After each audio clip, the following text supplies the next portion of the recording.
I will be reading Kant for Beginners. Do you know what it's going to be about? Yes, Kant is a German philosopher, and he has lots of different ideas about life and the way we should live and what life is all about.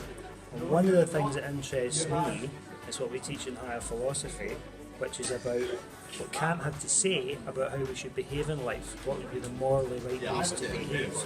And he believed that our actions should be judged on what we do, not exactly what the outcome is of what we do, but just what we do in itself.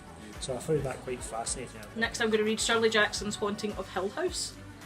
Ooh, and what do you know what it's about yet? Not much actually. I know it's a gothic classic, and I know that I love gossip. I know that I love gothic. I love gossip too. So I'm excited to see what happens. Okay, I've chosen Fyodor Dostoevsky's Crime and Punishment, partly because I thought I would choose something hard as my book challenge this year. Every year I choose a book that I think I'm going to read that I think will be hard.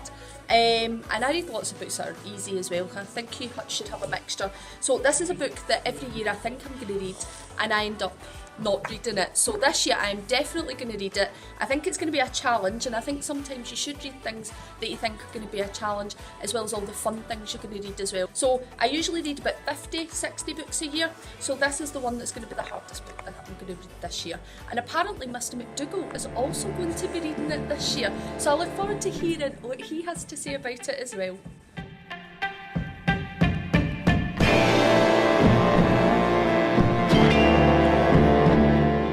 I'm going to read this book next. It's one I've wanted to read for a long time. It was published in the 90s, but it's been republished recently with a new foreword. It's called On the Other Side of Sorrow, and it's by Professor James Hunter.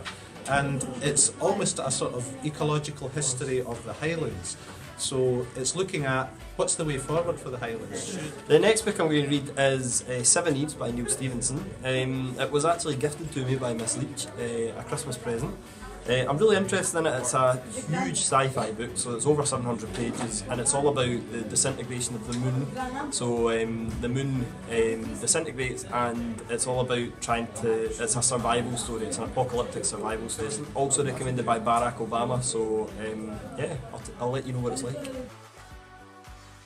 Okay, the book I'm going to read next is The Girl Who Takes an Eye for an Eye, which is taken from the Millennium series. Harry Potter and the Chamber of the Secrets. And why are you going to read it next? Because I've seen the movie and they're all very good, but this Chamber of the Secrets is my favourite Harry Potter movie. Good. And who's your favourite character? Hermione. Hermione. Yeah. Do you think the book's going to be different from the film? I think they'll be roughly the same, maybe a few different twists. Top of my list because it was given to me for Christmas by my wife, and so I want to get it read as soon as possible so I can talk to her about it.